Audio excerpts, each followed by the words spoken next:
Senhor. Aleluia. Glória ao teu nome, Senhor. Glória ao teu nome, Senhor. Glórias ao teu nome, Cordeiro Santo de Deus. Shabbat Shalom, meu povo. Shabbat Shalom, Shabbat Shalom, Shabbat Shalom. Sejam bem-vindos. Sejam todos muito bem-vindos. Já vai entrando, compartilhando esta live, convidando outras pessoas para tomarem parte neste momento. Glória a Deus. Vai chamando, compartilhando nas suas redes sociais, no seu Facebook. Vai compartilhando aí nos seus grupos. Hoje nós temos um tempo de oração, de adoração, e logo em seguida vamos estudar a palavra do Senhor, continuando o nosso estudo do livro de Apocalipse. Hoje nós chegamos no capítulo 19, e olha, eu confesso para vocês que hoje, estudando sobre essa ministração, meu coração se encheu de tanto louvor, de tanta adoração. É tão glorioso poder olhar para o futuro e saber o que é que nos aguarda, né? Compreender o nosso destino, compreender aonde o Senhor tem preparado para nós que cheguemos, né? Onde Deus espera que nós cheguemos, o nosso destino. E eu quero te dizer uma coisa, é glorioso, nosso destino é glorioso. Nosso destino está nas mãos do Senhor. Ele é a nossa segurança, Ele é o nosso alto refúgio, Ele é o lugar para onde nós caminhamos. Shabbat Shalom a todos, a paz do Senhor, sejam bem-vindos. Vários irmãos chegando, vai chegando, compartilhando, convidando outras pessoas. Teremos um tempo hoje muito precioso mesmo, de estudo da palavra do Senhor. E a minha oração a Deus é que o Espírito Santo de Deus tire o véu dos nossos olhos e nos dê espírito de revelação, para que nós possamos sair do nível da letra e que o nosso coração se encha com a visão celestial, a visão do destino da igreja do Senhor, aquilo que o Senhor reservou para a sua noiva, aquilo que o Senhor reservou para o seu povo. Glórias sejam dadas ao Cordeiro, o Cordeiro que nos amou, o Cordeiro que nos resgatou, o Cordeiro que nos comprou com o seu precioso sangue e que nos preparou um lugar muito especial, um lugar de vitória, um lugar maravilhoso. E eu queria começar hoje lendo o livro do profeta Isaías, no capítulo 61. Livro do profeta Isaías, capítulo 61, diz assim: o Espírito do Senhor Deus está sobre mim, porque o Senhor me ungiu para pregar as boas novas aos pobres. Enviou-me a restaurar os contritos de coração, a proclamar liberdade aos cativos e abertura de prisão aos presos, a apregoar o ano aceitável do Senhor e o dia da vingança do nosso Deus, a consolar todos os tristes e ordenar acerca dos tristes de Sião, que se lhes dê ornamento por cinza, óleo de alegria por tristeza, vestes de louvor por espírito angustiado. E eles se chamarão árvore de justiça, plantação do Senhor, para que ele seja glorificado. Reedificarão as ruínas antigas, restaurarão os lugares há muito devastados, renovarão as cidades arruinadas, devastadas de geração em geração. Estrangeiros apacentarão os vossos rebanhos, estranhos serão os vossos lavradores e os vossos vinhateiros. Vós sereis chamados sacerdotes do Senhor, e vos chamarão ministros de nosso Deus. Comereis a abundância das nações, e na sua glória vos gloriareis. Em lugar da sua vergonha terão dupla porção, e em lugar da afronta exultarão na sua herança. Pelo que na sua terra possuirão o dobro, e terão perpétua alegria. Pois eu, o Senhor, amo a justiça, odeio o roubo e a iniquidade. Na minha fidelidade lhes darei a sua recompensa e farei uma aliança eterna com eles. A sua posteridade será conhecida entre as nações e os seus descendentes no meio dos povos. Todos quantos virem os conhecerão como descendência bendita do Senhor. Eu me regozijo muito no Senhor. A minha alma se alegra no meu Deus, pois ele me cobriu com vestes de salvação e me envolveu com um manto de retidão, como o noivo que se adorna com um turbante e como a noiva que se enfeita com as suas joias. Porque, como a terra produz os seus rebentos, como o jardim faz brotar o que nele se semeia, assim o Senhor fará brotar a retidão e o louvor perante todas as nações. Glórias a Deus. Esta palavra se cumpriu no Messias, esta palavra se cumpriu em Jesus Cristo, e ela se estende à sua igreja, a noiva do Cordeiro. O Espírito de Yahvé está sobre mim, pelo que me ungiu. O Espírito do Senhor Deus está sobre a sua igreja. O Espírito do Senhor está sobre nós. O Espírito do Senhor nos deu autoridade para libertar os cativos, para proclamar a abertura de prisão aos presos, para abrir os olhos dos cegos, para proclamar o ano aceitável do Senhor, para trazer à existência os planos e os propósitos do Deus Todo-Poderoso. O Espírito de Yahvé nos capacita, o Espírito de Yahvé nos habilita a trazer à existência aquilo que está no seu coração. Pai, nós te adoramos nesta noite. Pai, nós te exaltamos na beleza da tua santidade, porque tu nos deste Jesus Cristo de Nazaré, o Cordeiro Santo que na cruz do Calvário morreu a nossa morte para que nós tivéssemos vida no seu nome. Pai, tu nos arrancastes em Cristo do reino das trevas e nos introduziste no reino dele, o Filho do teu amor, em quem nós temos redenção e perdão para todos os nossos pecados. Neste dia que nos aponta para um memorial que fala de ti mesmo como o autor de toda a criação. Tu és o nosso Elohim, tu és o Deus criador, tu és o Deus que, pelo poder da tua palavra e do teu Espírito, criaste todas as coisas, as visíveis e as invisíveis, tronos, potestades, principados, tudo foi feito por ti e para o louvor da tua glória. E nesta noite nós queremos exaltar o teu nome e declarar: tu és o Deus da criação, tu és o autor da criação, tu és o Deus que criou todas as coisas. Mas, Senhor, nós te louvamos por Jesus que nos resgatou, porque, havendo o homem pecado, ele fez uma aliança com Satanás e somente um outro homem, sem nenhuma dívida para com o pecado, poderia nos libertar das garras do pecado. Ele vem e paga o preço da nossa rebelião. O salário do pecado é a morte. Ele morre no nosso lugar. Ele assume sobre ele a nossa culpa como se fora dele mesmo e leva até as últimas consequências. Morre por nós e morte de cruz, fazendo-se maldito na cruz do Calvário no nosso lugar. Ele ressuscita para que nós tenhamos vida. Ele se torna agora, pela sua ressurreição, o primogênito dentre os mortos, o princípio de toda a criação, a matéria-prima pela qual tu vais gerar uma nova raça nesta terra, de homens e mulheres que não carregam mais a natureza de Adão, mas a tua própria natureza. E não apenas isso, Pai, não apenas nos libertastes do pecado, não apenas quebrastes os grilhões da morte e da impiedade em nós, não apenas nos destes o direito de sermos feitos teus filhos, não apenas nos tornastes participantes da tua natureza, por causa da oração de Jesus a ti, tu nos enviastes o teu Espírito. O Espírito que nos ensina a chamar-te Pai. O Espírito que nos ensina a tua palavra. O Espírito que nos habilita a realizar a tua obra.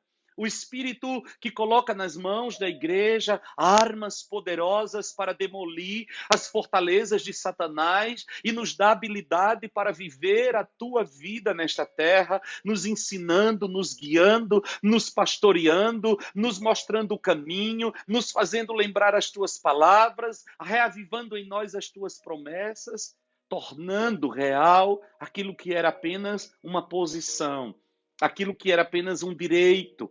É Ele, o teu Espírito, que traz para nós aqui e agora a realidade do Calvário.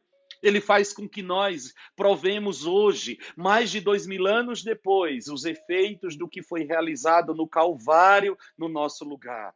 Nós te louvamos pelo teu Espírito e nós dizemos, como disse Isaías, o teu Espírito está sobre nós, ou melhor, não apenas sobre nós, o teu Espírito mora em nós, o teu Espírito reside em nós, o teu Espírito fez residência em nós, nós somos a morada do teu Espírito, nós somos a tua casa nesta terra.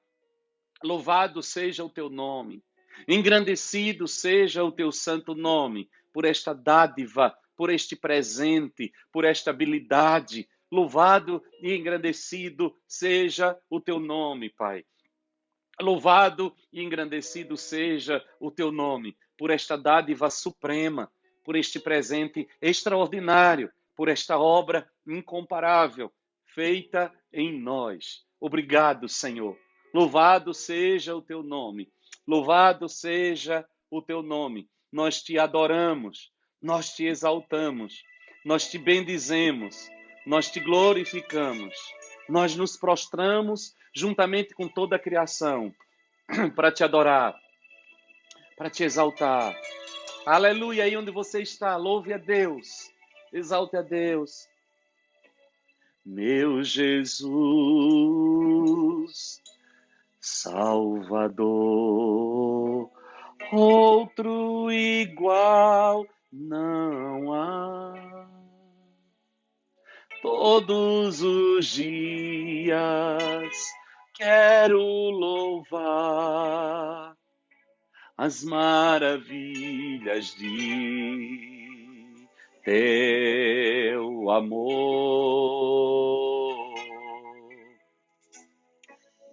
Consolo, abrigo, força e refúgio é o Senhor. Com todo o meu ser, com tudo que sou, sempre te adorarei.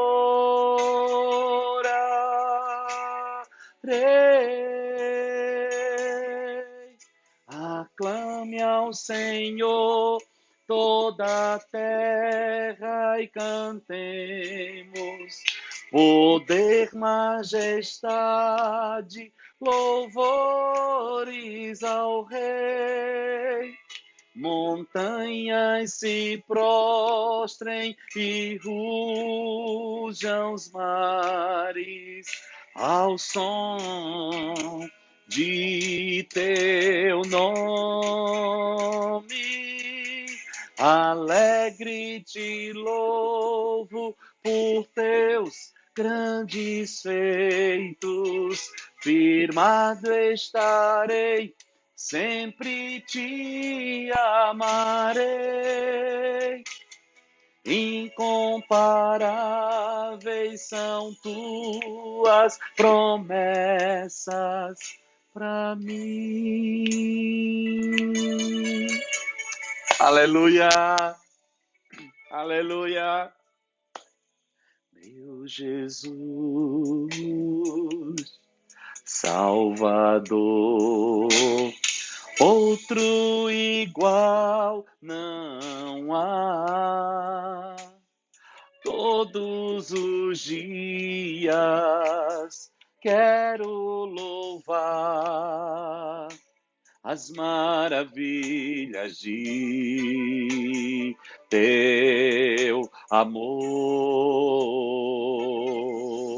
Cante. Consolo, abrigo, força e refúgio é o Senhor. Com todo o meu ser, com tudo que sou, sempre te adorarei.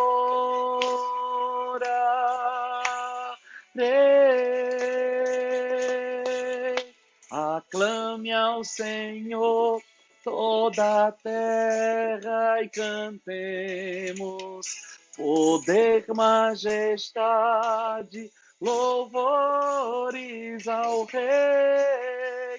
Montanhas se prostrem e rujam os mares ao som de teu nome.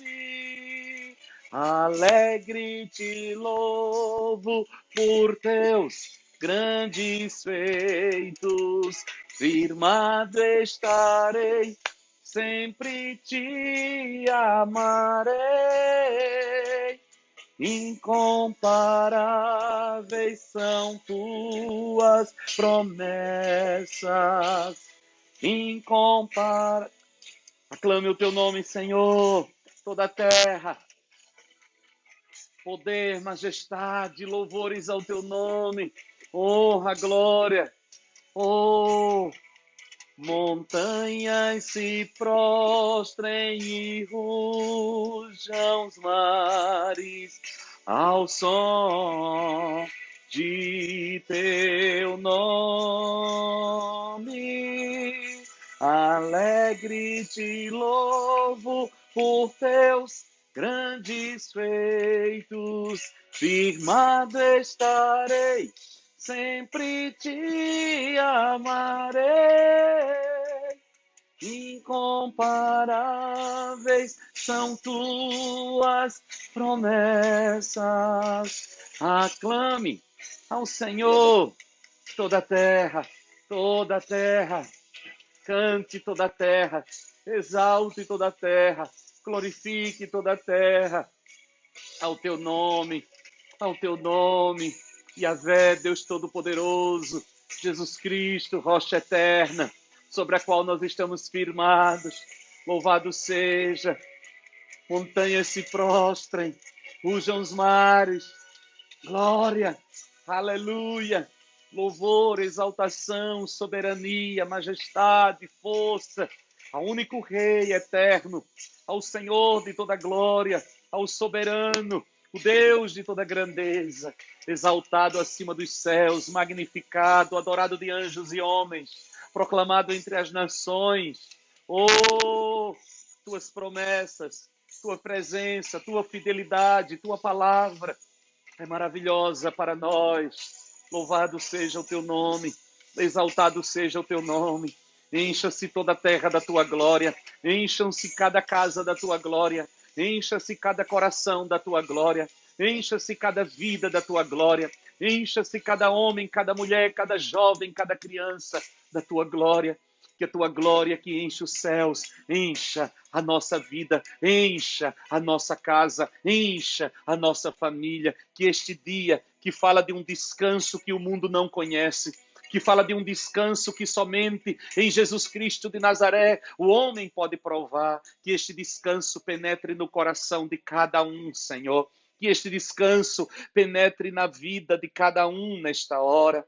Ó Deus de toda grandeza, que a tua presença gloriosa entre agora em cada lar, que a tua presença gloriosa entre agora em cada vida, em cada casa, em cada família, e todos os pesos e preocupações e ansiedades sejam removidas dos nossos lares, da nossa vida, da nossa mente e das nossas emoções.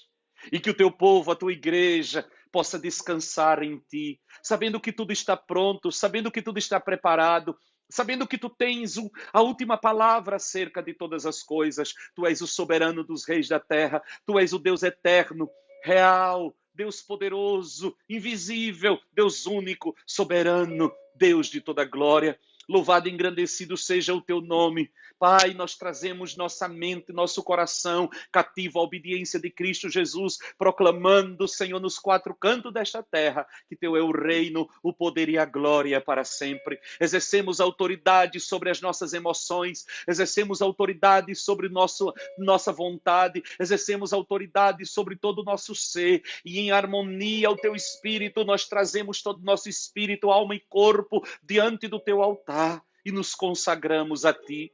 Consagramos a ti a nossa vida, consagramos a ti a nossa família, consagramos a ti este tempo, consagramos a ti a nossa vida.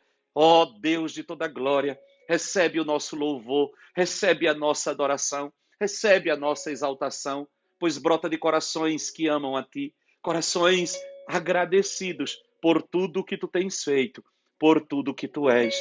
Louvado e engrandecido seja o teu santo nome. Amados irmãos em Cristo Jesus, amada igreja do Senhor espalhada nos 4 cantos da terra. É tão bom poder olhar para as Escrituras Sagradas e entender o final de todas as coisas. Olhar para o livro de Apocalipse, que desde o início, quando nós começamos a estudar este livro, eu faço questão de dizer, não se trata de uma visão do caos, não se trata de uma visão de destruição, não para aqueles que esperam no Senhor, não para aqueles que têm o nome escrito no livro da vida do Cordeiro. Este livro nada mais é do que o que o seu próprio nome mesmo diz, Revelation, revelação. Revelação de Jesus Cristo, que Ele nos deu. Para quê? Para nos animar, para nos empolgar, para nos estimular, para que nós possamos caminhar na certeza daquilo que nos espera. Este livro, que teve sempre uma conotação de algo caótico, quantas vezes a expressão Apocalipse associada ao caos, à destruição, à morte, é bem verdade que há tudo isso, mas não para nós. Não para aqueles que esperam no Senhor. Para aqueles que esperam no Senhor, tudo aquilo que este livro revela é motivo de alegria, de gozo. Mesmo a profecia de Jesus Cristo, mesmo o seu sermão profético, ele deixa claro isso. Quando ele começa a falar de guerras, rumores de guerra, pragas, pestes, ele olha para os seus e diz, quando vocês virem estas coisas acontecerem, alegrai-vos, porque a vossa redenção se aproxima. É bem verdade que o dia do Senhor é terrível para aqueles que se rebelam contra Deus e sua palavra, mas para aqueles que esperam no Senhor é dia de glória, é dia de celebração, é dia de consumação de todas as coisas. Nós que aguardamos a vinda de Jesus Cristo de Nazaré, olhar para o livro da revelação de Jesus Cristo, é como Deus abrindo a cortina do futuro e nos dando o privilégio de poder entender o que está lá na frente. Aleluia! Isso é glorioso demais. Isso é glorioso demais. E é isso que o Senhor nos oferece. É isso que o Senhor está nos dando. É isso que o Senhor está nos mostrando.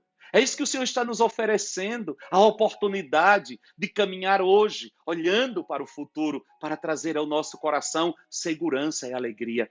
Quando eu penso nisso, eu me lembro de Abraão, o nosso pai na fé. A Bíblia diz que Abraão viu o seu dia. Abraão viu o dia de Jesus Cristo. E ao ver o dia de Jesus Cristo, Abraão se alegrou neste dia. Por que Abraão se alegrou neste dia? Porque ao ver o dia de Jesus Cristo, Abraão compreendeu que aquilo que parecia ser para ele o pior momento da sua história, nada mais era do que o melhor momento da sua história. Abraão ali, oferecendo o seu filho no altar a Deus, ele estava na realidade abrindo a porta para que Deus pudesse enviar o seu filho ao mundo para salvar a humanidade.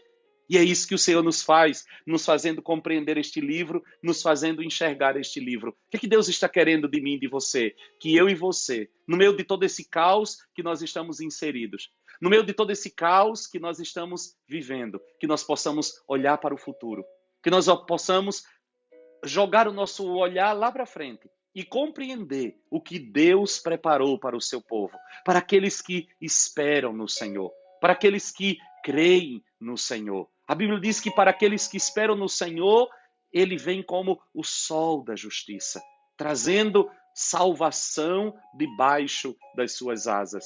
E eu queria que você compreendesse isso, que quando nós falamos acerca das últimas coisas, quando nós falamos acerca daquilo que a Bíblia nos ensina, acerca dos últimos acontecimentos, nós estamos querendo trazer ao seu coração segurança e não medo.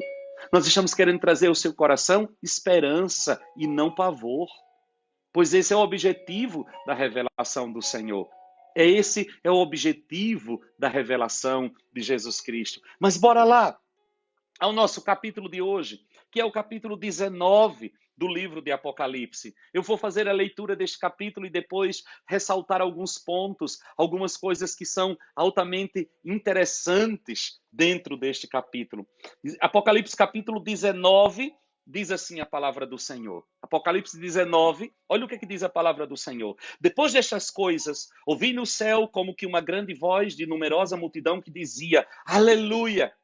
A salvação e a glória e a honra e o poder pertencem ao nosso Deus. pois verdadeiros e justos são os seus juízos. Julgou a grande prostituta, que havia corrompido a terra com a sua prostituição, e das mãos dela vingou o sangue dos seus servos. E outra vez clamaram, aleluia, e a fumaça dela sobe para todo sempre. Os 24 anciãos e os 4 seres viventes prostraram-se e adoraram a Deus que está sentado no trono, dizendo, amém, aleluia. Então saiu do trono uma voz que dizia, louvai o nosso Deus, vós todos os seus servos, e vós os que temeis, assim pequenos como grandes. Também ouvi uma voz como de uma grande multidão, como a voz de muitas águas, e como a voz de fortes trovões, que dizia, aleluia, pois já reina o Senhor nosso Deus, o Todo-Poderoso. Regozijemo-nos e exultemos e demo-lhe a glória, pois são chegadas as bodas do Cordeiro e já a sua noiva se aprontou. Foi-lhe dado que se vestisse de linho fino, resplandecente e puro. O linho fino são os atos de justiça dos santos. E disse-me, escreve, bem-aventurados aqueles que são chamados à ceia das bodas do Cordeiro. E disse-me ainda, estas são as verdadeiras palavras de Deus. Então me lancei a seus pés para adorá-lo, mas ele me disse, olha, não faças isso. Sou conservo teu e de teus irmãos que têm o testemunho de Jesus. Adora a Deus, pois o testemunho de Jesus é o espírito da profecia. O testemunho de Jesus é o espírito da profecia. Vi o céu aberto e apareceu um cavalo branco. O seu cavaleiro chama-se Fiel e Verdadeiro e julga e peleja com justiça. Os seus olhos eram como chama de fogo e sobre a sua cabeça havia muitos diademas. Ele tinha um nome escrito que ninguém sabia senão ele mesmo. Estava vestido com um manto salpicado de sangue e o nome pelo qual se chama é o Verbo de Deus. Seguiam-no os exércitos que estão no céu e cavalos brancos e vestidos de linho fino, branco e puro. Da sua boca saía uma espada afiada para ferir com ela as nações. Ele as regerá com vara de ferro. Ele mesmo é o que pisa o lagar do vinho do furor da ira do Deus Todo-Poderoso. No manto, sobre a coxa, tem escrito o nome Rei dos Reis e Senhor dos Senhores. Então vi um anjo em pé no sol, o qual clamou com grande voz a todas as aves que voavam pelo meio do céu, vinde e ajuntai-vos para a ceia do grande Deus, e para comerdes carnes de reis, carnes de poderosos, carnes de cavalos e seus cavaleiros, carnes de todos os homens, livres e escravos, pequenos e grandes. E vi a besta e os reis da terra, e os seus exércitos reunidos para guerrearem contra aquele que estava montado no cavalo e o seu exército.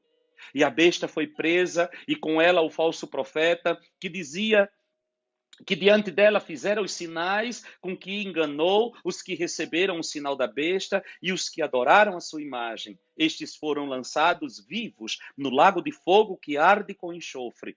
Os demais foram mortos pela espada que saía da boca do cavaleiro, e todas as aves se fartaram das suas carnes. Aleluia! Que texto tremendo! Do que se trata este capítulo? O que é isso, Orlando? O que esse capítulo de Apocalipse 19 está mostrando? Este capítulo revela a celebração celestial do casamento e da vitória do Cordeiro de Deus. O Cordeiro Santo de Deus. Este, amados irmãos, é o momento culminante da história da humanidade.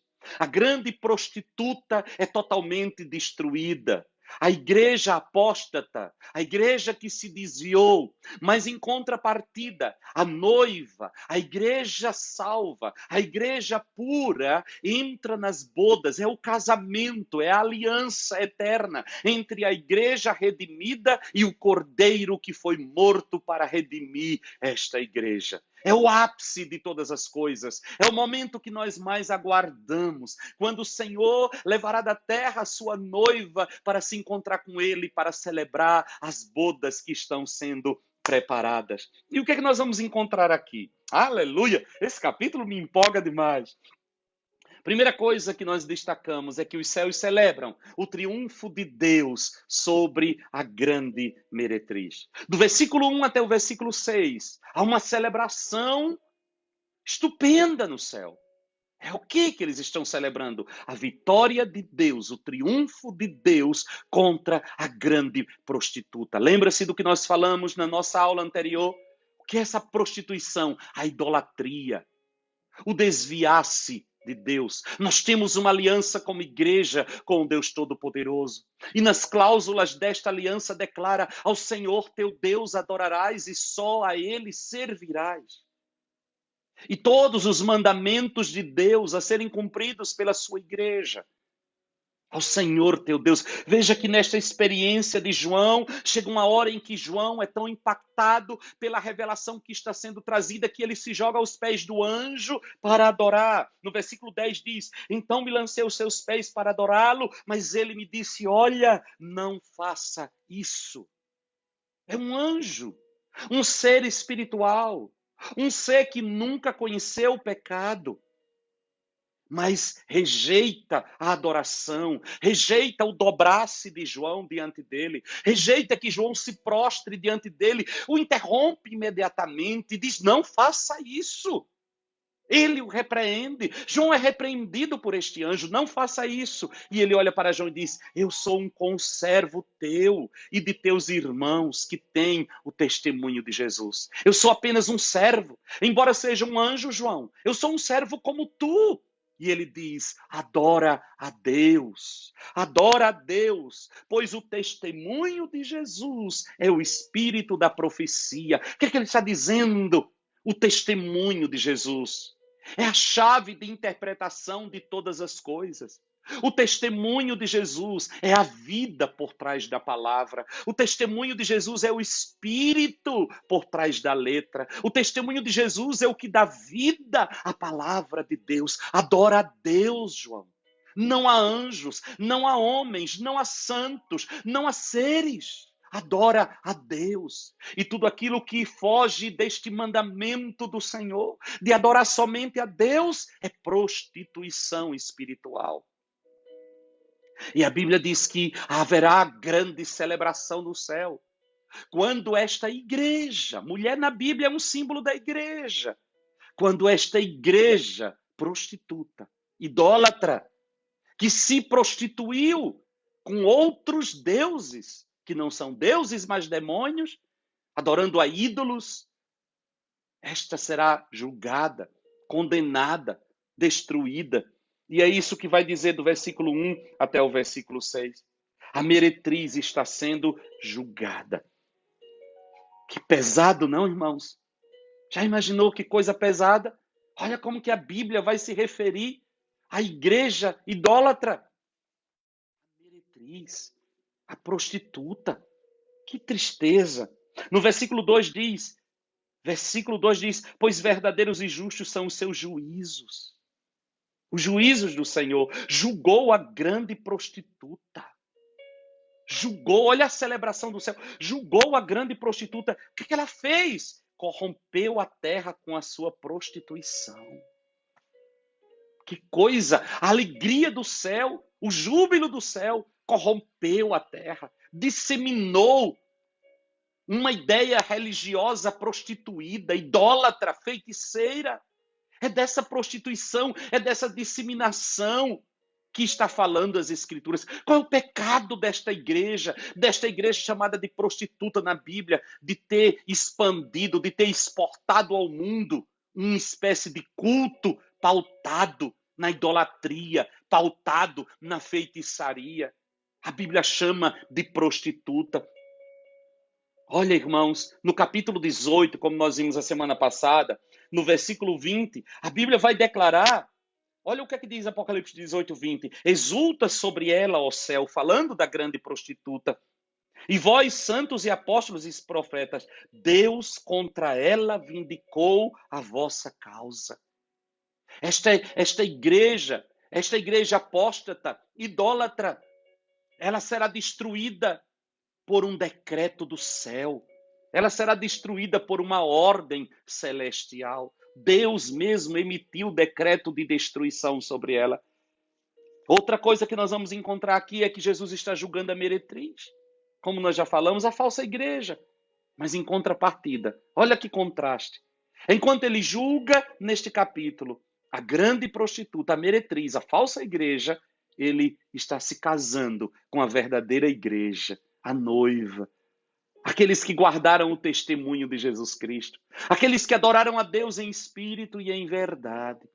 Aqueles que não se corromperam com os ídolos. Aqueles que não se prostituíram com os ídolos desta terra, mas adoraram ao único Deus vivo e verdadeiro. Aleluia! Outra coisa que eu aprendo neste capítulo está no versículo 1, uma lição que diz, olha o que é que ele vai dizer, uma grande voz de grande multidão que dizia, aleluia, a salvação, a glória, a honra e o poder pertence ao nosso Deus. Como eu gosto desta expressão, o poder pertence ao nosso Deus. Amados irmãos em Cristo Jesus, o poder do mundo é transitório. O poder do mundo é passageiro. Os homens se enganam neste mundo com um falso poder. Todo poder pertence ao nosso Deus. Como disse Davi, uma vez se disse, duas vezes eu ouvi, o poder pertence a Deus. O Todo-Poderoso é o nosso Deus. O Deus Todo-Poderoso é o Deus a quem nós servimos. Os poderes deste mundo são transitórios, estão caindo, estão ruindo, e no final tudo isso se acabará, tudo isso ruirá, tudo isso virará nada, e todas as nações reconhecerão que Todo-Poderoso é Yahvé, é Jesus Cristo de Nazaré. Aleluia! Outra coisa que nós aprendemos aqui nestes 6 primeiros versículos é que os céus se alegram. Por que os céus se alegram? Porque Deus está julgando os seus inimigos. Não parece uma coisa estranha? Não confunda o juízo de Deus com vingança. Olha o que é que ele vai declarar aqui no versículo 2. Verdadeiros e justos são os seus juízos. Por que há alegria no céu? Porque verdadeiros e justos são os juízos do Senhor. Não se trata de vingança. Trata-se de juízos verdadeiros e justos. Até chegar neste ponto de exercer o juízo, o Senhor tem nos chamado ao arrependimento, o Senhor tem nos chamado ao quebrantamento, o Senhor tem nos chamado a voltar para Ele, de maneira que os juízos dele são verdadeiros e são justos. Por que a grande meretriz será condenada, será destruída?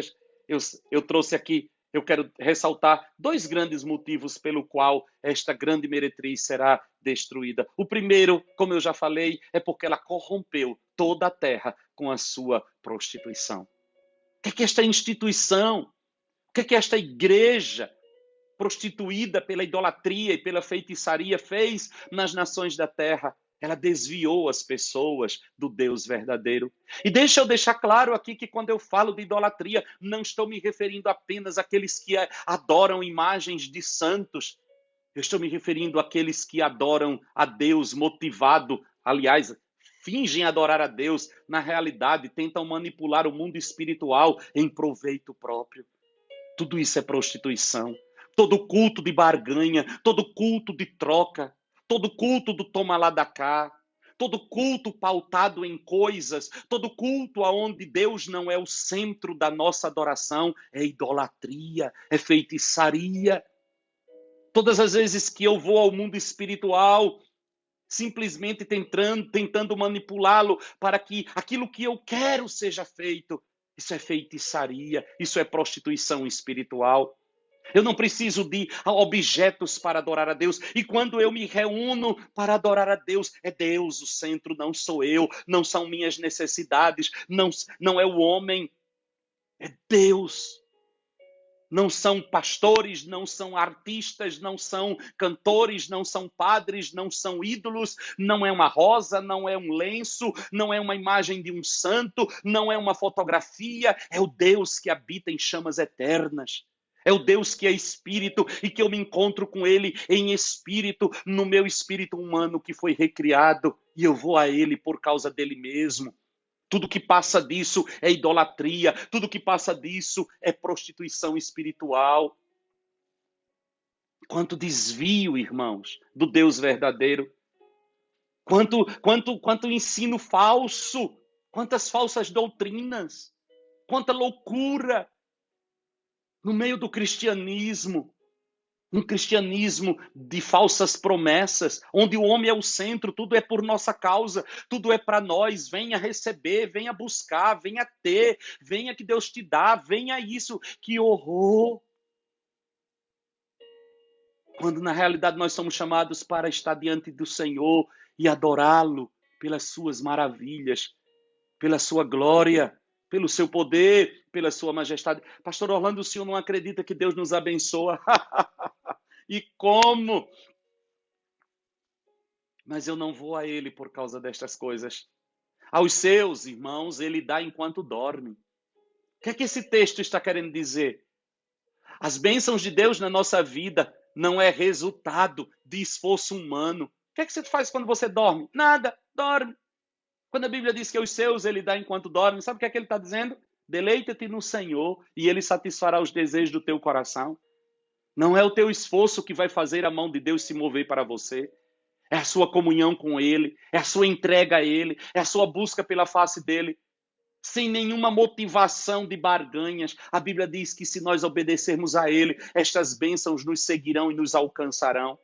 Antes que a palavra chegue na nossa boca, o Senhor já vai liberar sobre a nossa vida. E quando tivermos uma necessidade, apresentaremos a Ele, e Ele, segundo as suas riquezas em glória, suprirá cada uma das nossas necessidades. Porque ele sabe que o nosso coração não está nisso. Se Deus fizer, ele é Deus. Se Deus não fizer, ele continua sendo Deus. E o nosso culto não é pelo que ele faz, é pelo que ele é. Ele é Deus. Mesmo que a vida não floresça, mesmo que não haja fruto na oliveira, mesmo que o rebanho do curral minta, eu louvarei o nome do Senhor. Ele é o meu Deus, ele é o Senhor da minha vida. Não pelo que ele faz. Glória a Deus. Precisamos retornar à verdade do Evangelho. Nos reunimos para adorar a Ele, exaltar a Ele. Por quê? Porque Ele é Deus. Porque Ele é Deus. Segunda coisa que nós vamos ver aqui no versículo 2, de motivo pelo qual esta grande prostituta será destruída. Ela matou os servos de Deus. Olha o que é que vai dizer o versículo 2. E das mãos dela vingou o sangue dos seus servos. Que coisa, não, irmãos? Ela matou os santos, os profetas, os apóstolos e muitos mártires ao longo da história. Que coisa terrível. Ela destruiu, ela matou e transformou em ídolos para cultuar. Que coisa macabra. Que coisa macabra. Lembro-me de quando eu fazia parte de uma instituição idólatra. Tinha umas cerimônias, nas cerimônias mais pomposas, se cantava algo que se chama ladainha de todos os santos. Eu lembro quando nós seminaristas ficávamos até brincando às vezes e fazendo a lista. Chegávamos à conclusão de que 99% daqueles santos invocados na ladainha foram mortos pela própria igreja. Foram mortos por Roma. Não apenas pela instituição cristã, mas pelo espírito romano, pelo espírito da idolatria, que se opõe ao culto em espírito, que se opõe à verdadeira adoração. Que tristeza, Deus vindicará este sangue.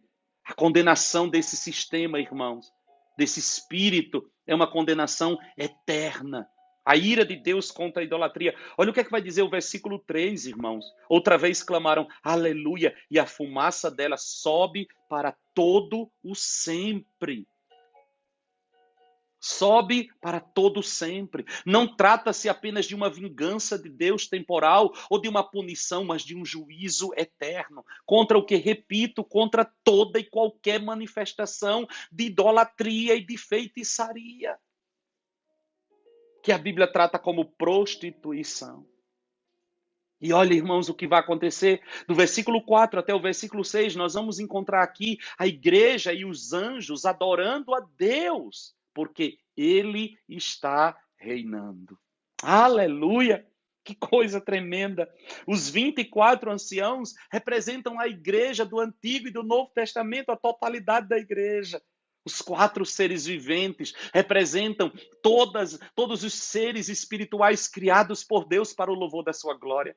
A igreja e os seres espirituais, os anjos, se unem em um grande louvor ao Senhor, porque chegou a hora de colocar todos os inimigos do Senhor debaixo dos seus pés.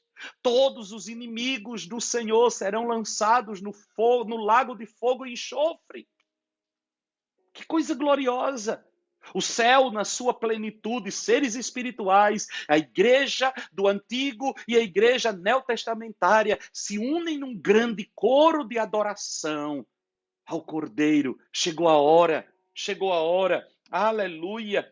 Prostraram-se, versículo 4 diz assim, os 24 anciãos e os 4 seres viventes prostraram-se e adoraram a Deus que está sentado no trono, aleluia. E o coro celestial é unânime. Olha o que é que eles vão dizer no versículo 6. Como voz de trovão diziam, aleluia. Aleluia, pois já reina o Senhor, o nosso Deus, o Todo-Poderoso. Aleluia. Todos os seres se juntam para declarar um único coro: reina o Senhor, reina o Senhor.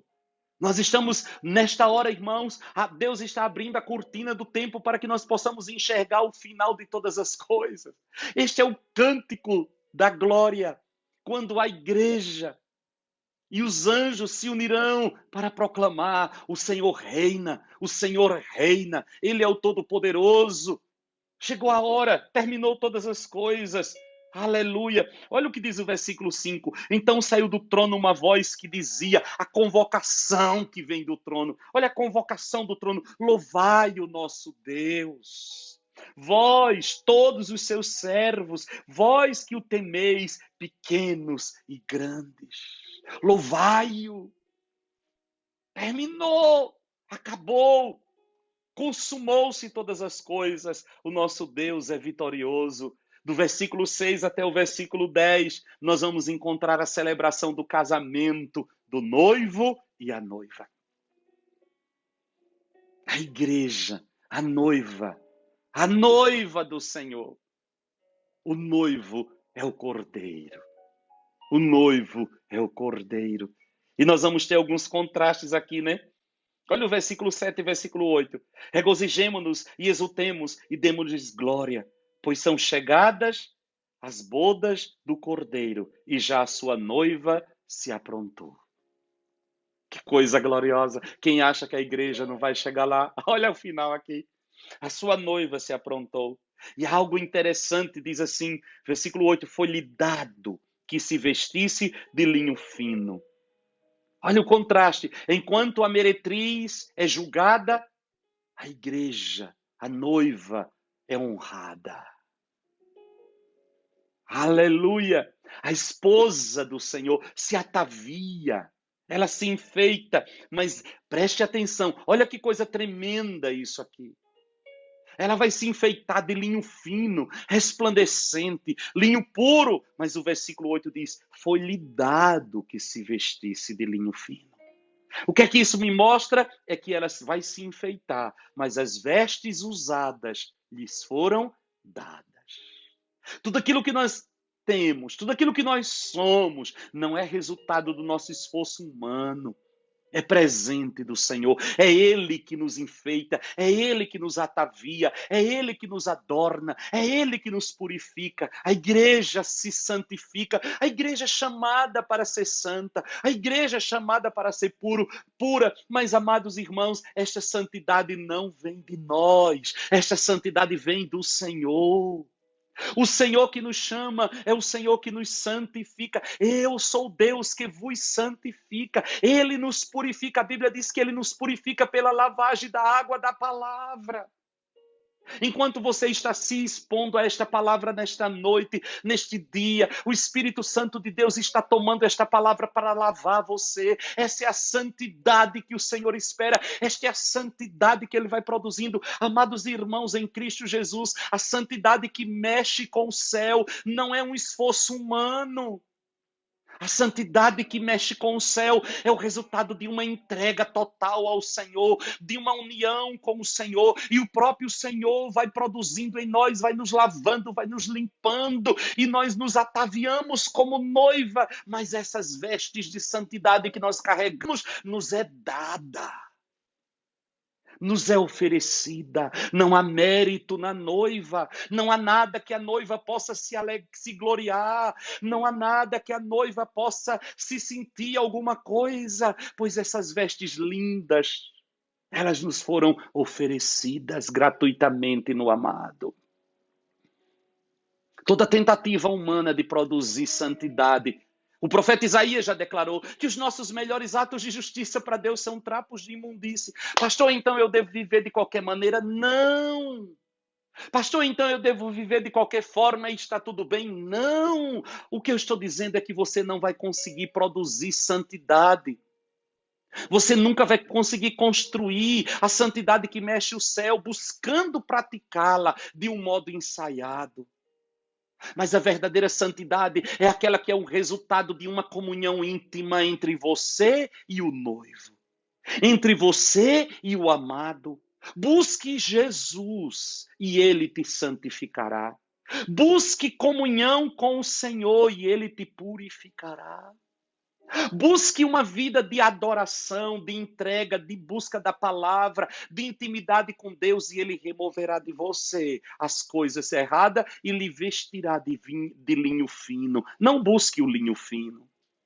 Não busque produzir uma santidade para tentar impressionar a Deus, pois a nossa santidade não vai impressionar a Deus. Ela é falsa, é folha de figueira, é exterior.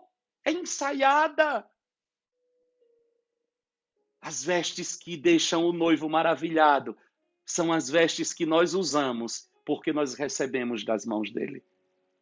É ele que nos dá o linho. É ele que nos dá as joias. É ele que nos dá as coisas lindas para a gente colocar na gente. É ele. Ele que nos enfeita. Não tente fazer isso. Você vai se cansar. Você vai se frustrar. Você vai gastar todas as suas energias e não vai chegar a lugar nenhum, e vai se sentir um fracassado, e vai desistir, e vai dizer, eu não dou conta, eu não consigo, eu não chego lá, isso não é para mim. Porque você está procurando ser fruto quando ele chama você para ser um galho enxertado nele. Não se preocupe com estas coisas. Quando você olha para isto, né, a noiva está pronta, aí você diz assim, versículo 7 diz assim, pois são chegadas as bodas do cordeiro, e já a noiva se aprontou, e você diz assim, eu não acredito que esse dia vai chegar, porque no estado em que encontra a igreja, até ela chegar neste ponto, não vai chegar nunca. É porque você acha que é a igreja que vai produzir isso. É porque você acha que é você que vai produzir isso. Mas quando chega no versículo 8, aí você descobre que você está errado. No versículo 8 diz, foi-lhe dado que se vestisse de linho fino. Aí quando você descobre que esta prontidão, que esta santidade, que estas vestes, não é você que vai produzir. Não é você que vai adquirir. Vai lhe ser dada. O que é que eu tenho que fazer? Busque o amado. Busque o noivo. Busque a presença dele. É ele que vai dizer, está pronto. Aí você vai dizer, até porque nós viveremos a eternidade inteira olhando para ele, dizendo, nunca chegaremos aos teus pés. É ele que vai chegar e dizer, noiva amada, você está pronta. E você vai dizer sempre, sempre. Você vai dizer, Senhor, jamais estarei pronto para ti. E ele vai dizer, veste-te com as vestes que eu preparei para ti. Adorna-te com os enfeites que eu preparei para ti. Sou eu que te apronto. Sou eu que te enfeito. Sou eu que te visto. Não és tu. Aleluia. Aleluia.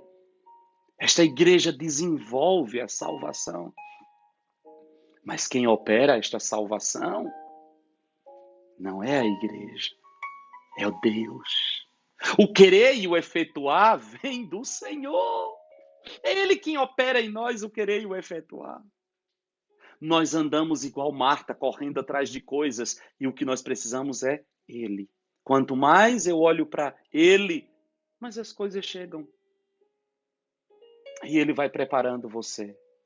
Do versículo 9, nós vamos encontrar algo aqui bem interessante. Diz assim: disse-me, escreve, bem-aventurados aqueles que são chamados à ceia das bodas do Cordeiro. E disse-me ainda, estas são as verdadeiras palavras de Deus. Como assim os que são chamados para a ceia das bodas do Cordeiro? Os bem-aventurados convidados para as bodas do Cordeiro e a esposa do Cordeiro são a mesma pessoa. O que é isso? Isso é uma sobreposição de imagens, certo? A noiva é a igreja e os convidados para as bodas são os que fazem parte desta igreja. Entendem? A noiva é a igreja. E nós, que fazemos parte da igreja, somos os convidados para esta festa. A eternidade. A eternidade será uma festa que nunca acaba. Hoje, estudando isso, eu lembrei do velho Luiz Gonzaga, né? Tem uma música do Luiz Gonzaga que diz que o candeeiro se apagou, o sanfoneiro cochilou e o forró continuou. Isso é a eternidade. A eternidade é uma festa que não acaba nunca. A eternidade é uma alegria que não acaba nunca. Porque na presença do Senhor há abundância de alegria. A sua mão direita há delícias perpetuamente. Outra coisa interessante no versículo 7 que me chama muita atenção é que o noivo, ele é descrito sempre como o cordeiro. Olha, regozijemo-nos e exultemos e demos de glória, pois são chegadas as bodas do cordeiro. As bodas do cordeiro. Por que Jesus faz questão de se apresentar como o cordeiro? Porque ele quer sempre ser lembrado pelo sacrifício que fez pelo nosso pecado. Quando nós pensamos no cordeiro, nós pensamos naquele que morreu no nosso lugar. O cordeiro fala da sua morte. O cordeiro fala do preço. O cordeiro fala da cruz. Ele quer ser conhecido pela sua igreja por esta entrega total. Ele não se apresenta para as bodas como o leão. Ele não se apresenta para as bodas como o verbo. Ele se apresenta como o cordeiro. Há um preço pago. Há um preço pago por esta igreja, por esta noiva. As bodas, irmãos, descritas aqui no versículo 7, falam da consumação gloriosa do relacionamento de Cristo com a sua igreja. Nós caminhamos para este encontro. Nós caminhamos para este momento. E aqui o que a Bíblia vai trazer é uma figura de um casamento hebreu. Eu até descrevi aqui os 4 passos de um casamento hebreu. Primeiro passo no casamento é o noivado. A obrigação do casamento era aceita na presença da família e de algumas testemunhas. As famílias se juntavam e firmavam um contrato de noivado. Uma obrigação era chamada, obrigação de casamento. Depois o próximo passo seria o intervalo. O noivo, que agora já era considerado como um esposo, desposado, você vai encontrar, quando fala de Maria, mãe de Jesus, na Bíblia, diz que ela era desposada de um homem chamado José. Esse desposado era um noivado, era um contrato de noivado que era feito, que era tratado como esposa. Você poderia encontrar uma adolescente e dizer, olha, ela é esposa de fulano. Você dizer, como assim? É porque estava noiva, era desposada. Isso era um tempo, né? O noivo pagava ao pai da noiva um dote, havia um preço pago pela noiva. Por isso que ele se apresenta como o cordeiro. Qual foi o preço que ele pagou por esta noiva? O seu próprio sangue. Que preço ele pagou por esta noiva? A sua própria vida. E agora que o preço foi pago, o contrato foi firmado, este noivo iria para a casa do seu pai, preparar a sua nova casa. A casa onde ele receberia a sua noiva, enquanto ela ficava na casa dos seus pais, preparando o enxoval e aguardando o dia em que o noivo chegaria para levá-la para a sua nova morada. Era o pai do noivo. Até hoje, em muitos países muçulmanos e árabes e em alguns lugares judeus, você vai encontrar, por exemplo, você chega em alguns países árabes e você vê aquelas casas onde estão construídas e aqueles ferros ainda na parte de cima, como se a casa não tivesse sido acabada. Você vê isso muito no Egito, você vê isso na Jordânia, você vê em alguns lugares assim. Aí você, o que aconteceu? Por que não terminaram essa casa? É porque está esperando o filho casar. E quando o filho casar, ele constrói a casa dele sobre a casa do seu pai. E assim vai construindo a casa. Nos dias da Bíblia não eram construções desta forma, né? Mas tendas que eram colocadas ao lado da casa do pai. Jesus vai dizer: na casa de meu pai há muitas moradas. Se não for assim, eu não vou teria dito, vou preparar-vos lugar. E quando eu preparar, eu virei e te tomarei para mim, para que onde eu esteja você também. Isso é uma linguagem de casamento, isso é uma linguagem de noivado. E ele diz, olha, aí alguém quando é que tu voltarás? Ele diz, olha, eu não sei, nem os anjos sabem, somente o Pai. Por quê? Também mais uma linguagem de noivado. É o pai que fica observando a casa que o filho está construindo para receber a sua esposa. E é o pai do noivo que diz, filho, a casa está pronta, pode buscar a sua noiva. E é essa figura que Jesus vai trazer aqui. É o pai que vai olhar a casa que eu vou construir para vocês, Jesus está dizendo. E quando o pai olhar e disser, está pronto, ele vai tocar a trombeta. O arcanjo tocará a trombeta, anunciando que é chegada a hora. E aí acontece o quê? A procissão para a casa da noiva. O noivo, né, quando tudo estava pronto, o pai do noivo autorizava e dizia que estava tudo pronto, ele partia em procissão para a casa da noiva, juntamente com seus amigos, para buscar a amada e levá-la em procissão até a sua morada. Quando o noivo estava muito apaixonado, porque ele tinha que encontrar, a casa dele estava pronta, o enxoval da noiva tinha que estar pronto. E ele chegava de repente. Quando o noivo estava muito apaixonado e tinha medo de perder a noiva, porque se chegasse lá e não tivesse tudo pronto, o contrato estava encerrado. Ele mandava os seus amigos na frente. Mandava, especialmente algum amigo mais íntimo, vai na frente e avisa ela que eu estou quase chegando. Quem é o amigo do noivo? É o Espírito Santo. É por isso que Jesus vai dizer lá em Apocalipse, quem tem ouvidos ouça o que o Espírito diz à igreja. E o que é que o Espírito diz à igreja? Acelera. Apressa-te que está quase pronto lá. Daqui a pouco ele chega. Daqui a pouco ele manda buscar vocês. E aí, quando tudo estava pronto, a noiva estava com seu enxoval pronto, o noivo com a casa pronta, entra-se as bodas do cordeiro. E onde se dava as bodas? Na casa do pai do noivo. Na casa de meu pai. Para que aonde eu estiver, estejais vós também. Esse é o destino da igreja. E quando tudo estiver pronto, a trombeta soará. E esta noiva se encontrará com o seu noivo nos ares e irá para uma festa de 7 anos.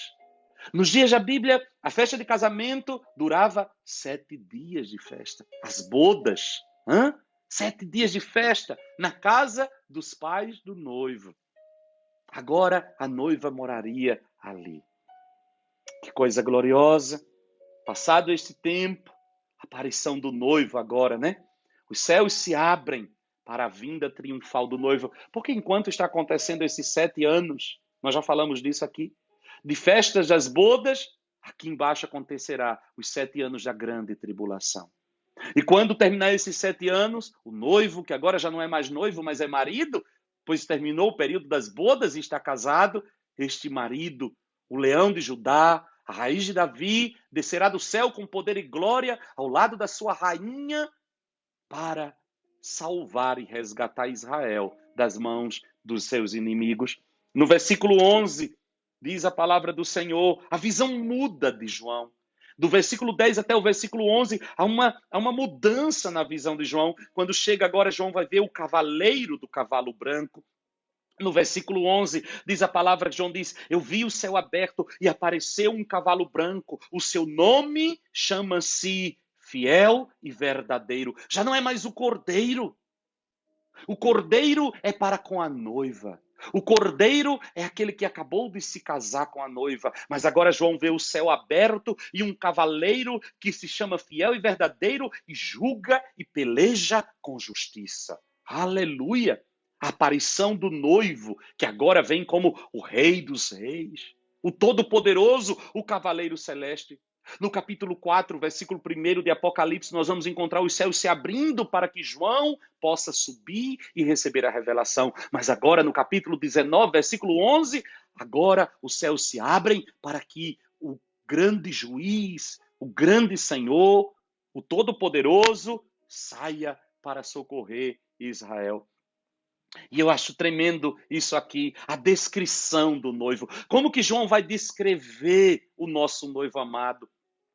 Como que João vai descrever agora Jesus nesta visão? No versículo 11, João chama ele de fiel e verdadeiro.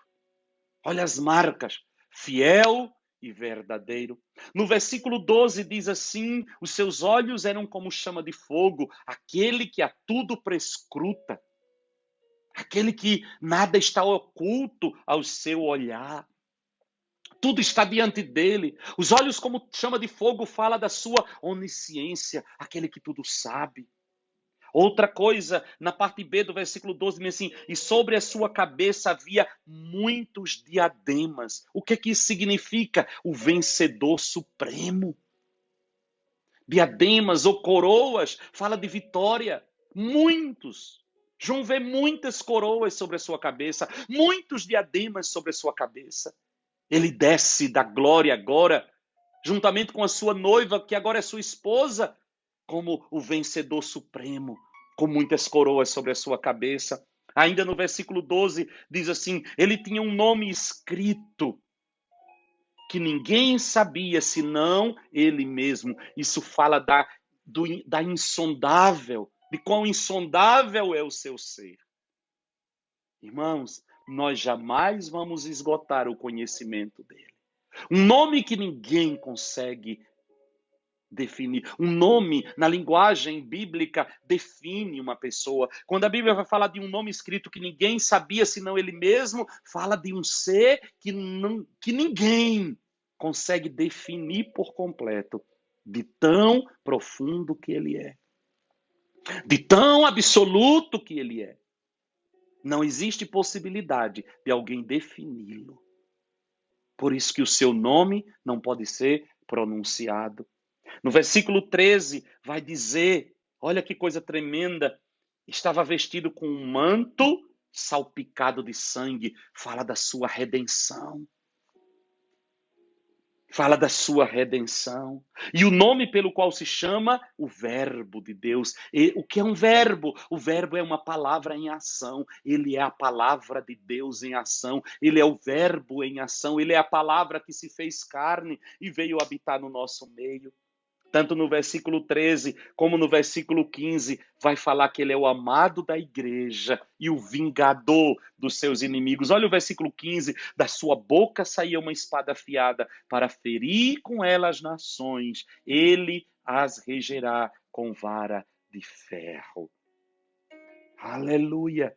Versículo 16 vai dizer que no seu manto, sobre a coxa, está descrito o nome Rei dos Reis e Senhor dos Senhores. Aleluia! Que descrição tremenda!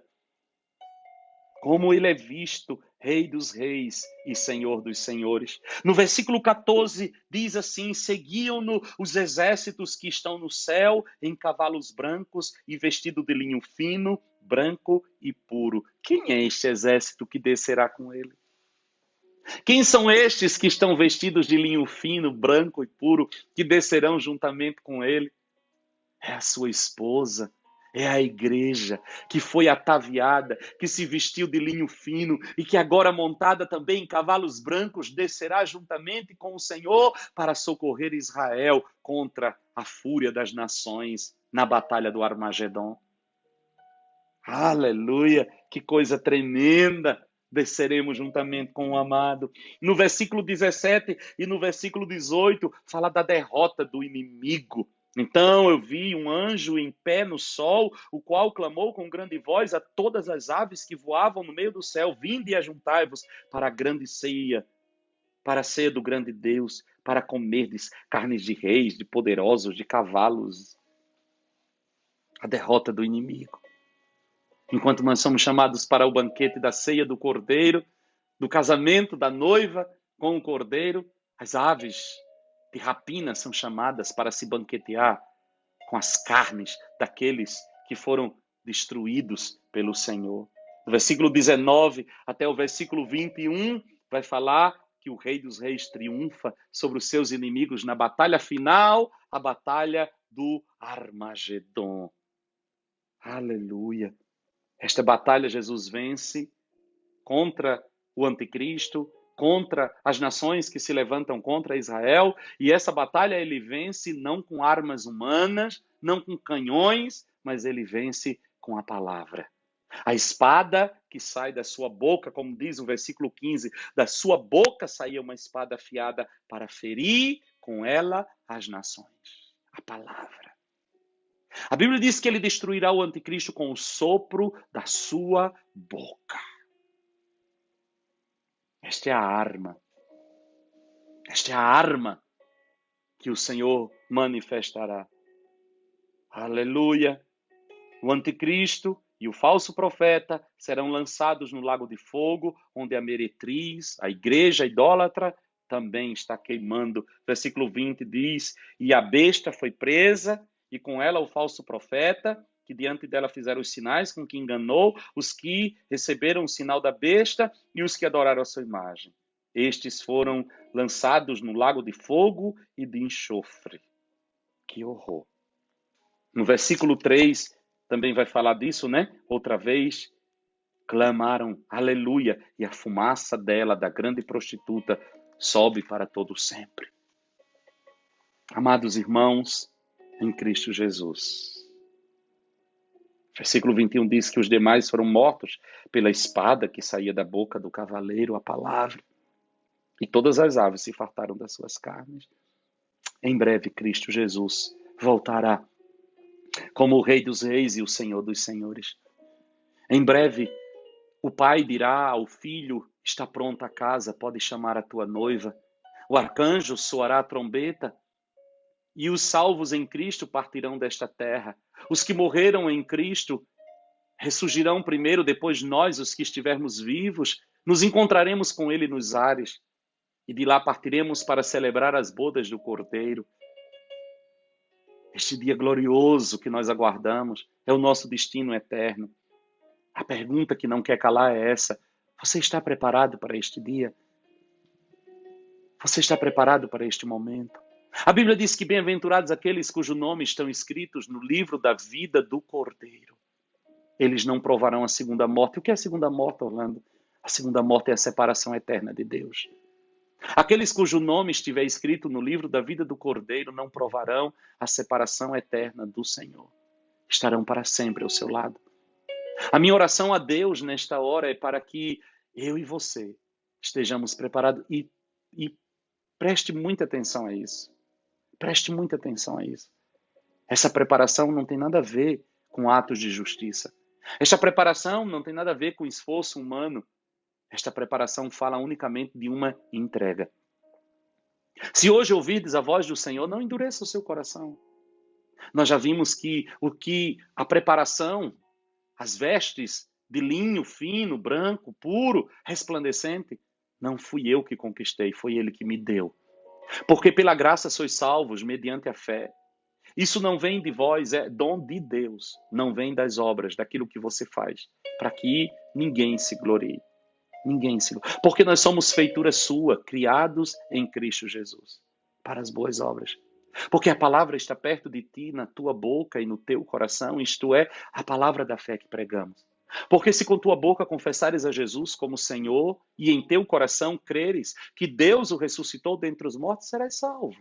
Porque com o coração se crê para a justiça e com a boca se faz confissão para a salvação. Amados irmãos, ele veio, Jesus, para buscar e salvar o que se havia perdido. Veio para os seus, Israel, Os seus não o reconheceram. Mas a todos quanto receberam foi-lhe dado o poder de serem feitos filhos de Deus. Filhos nascidos, gerados não da carne, de um ato sexual, mas do Espírito. Porque aquele que nasce da carne é carne, mas aquele que nasce do Espírito é Espírito, e a carne nunca herdará o reino de Deus. Por isso ele disse, necessário vos é nascer de novo.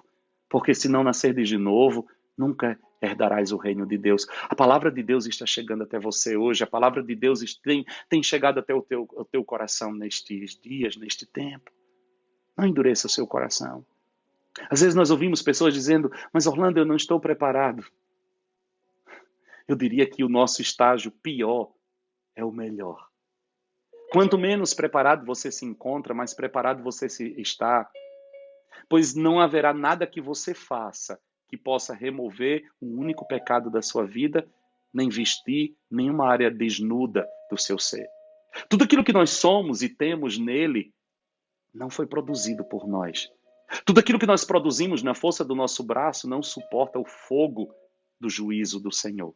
O que vai persistir e permanecer em nós é aquilo que se construiu em nós como resultado da nossa caminhada com Ele, da nossa intimidade com Ele. Por isso, eu te faço um apelo hoje. Abra o seu coração. Convida Jesus para vir ser o Senhor da tua vida. Convida Jesus para vir sentar no trono do teu coração. Sai deste trono e diz, Jesus, assume o controle da minha vida. Eu não sei, eu não sou, eu não posso, eu não tenho. Mas tu és, tu podes, tu tens. Por isso, Jesus, eu te convido. Eu te aceito. Eu proclamo, tu és o meu Senhor, o meu suficiente Salvador.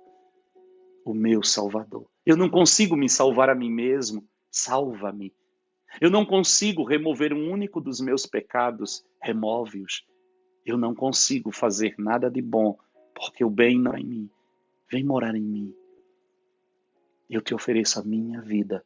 Tu me destes a tua vida na cruz do Calvário. E hoje, eu em troca, te ofereço a minha vida, Jesus. Seja o Senhor da minha vida. Se você fez essa oração e se você a faz, saiba que todos os teus pecados estão perdoados, é a Bíblia que diz. E o Senhor escreveu o teu nome no livro da vida do Cordeiro e quando você tombar nesta terra, você ouvirá Ele dizer lá do céu, vinde bendito de Deus Pai, para o gozo que eu tenho preparado para ti. E caso Ele venha antes deste dia, quando a trombeta soar, você fará parte da multidão que partirá desta terra para se encontrar com o Senhor Jesus Cristo de Nazaré. Pai, eu te agradeço por cada vida que se expôs a essa palavra. Eu te agradeço, Senhor, por esta palavra preciosa. Eu te agradeço pelo teu Espírito que tem nos ensinado, nos instruído e nos chamado para uma vida de intimidade e de comunhão contigo. Eu te agradeço, Senhor, porque eu sei que aquele que começou a boa obra em nós, ele há de completá-la até o dia de Cristo Jesus. Obrigado por este tempo precioso, obrigado por esta noite maravilhosa, obrigado por este encontro glorioso, Senhor. Obrigado por tudo que tu tens feito, obrigado por tudo que tu vais fazer. Eu te agradeço desde já pelo nosso culto de amanhã, culto de ceia do Senhor aqui em Londres. Te agradeço pelo culto de domingo também em Bristol, onde nós estaremos celebrando o banquete da salvação, a mesa da aliança. Ó Deus amado, que nada impeça o teu povo de subir ao templo para te adorar, para celebrar a mesa da aliança, para estarmos juntos dizendo, tu és o nosso Senhor, que por nós morreu na cruz do Calvário, para nos dar vida e vida em abundância. Obrigado, Senhor. Dai-nos uma noite de sono restaurador, renova as nossas forças e nos faz permanecer sempre fiéis a ti, fiéis à tua palavra, para a glória do teu nome. Amém. Amém. Deus te abençoe, Deus te guarde. Você que está aqui em Londres, eu quero reforçar o convite para que você esteja conosco amanhã. É o nosso culto de Santa Ceia. Não perca, não perca. Vai ser glorioso, né? Vai ser glorioso. E no domingo nós estaremos em Bristol, no nosso culto de Santa Ceia. Amanhã em Londres, às 7 horas da noite. Em Bristol, às 4:30 da tarde, nosso culto ao Senhor. E eu espero por você, eu conto com a sua presença. E você que está fora daqui, esteja sintonizado, nós estaremos liberando a ministração da palavra através e também a ministração da ceia do Senhor através desse canal. Mas se você está em Londres, em Bristol, não faça isso de ficar apenas ceando em casa, né? Não faça isso de ficar apenas ceando em casa. Já passou esse tempo. A porta está aberta. Venha, venha. Você estará seguro e vai ser um tempo assim maravilhoso, com certeza. Eu tenho certeza disso, como tem sido sempre. Deus te abençoe. Fique com Deus e até amanhã, se assim o Senhor nos permitir. Amo vocês. Um grande abraço. Shalom, shalom.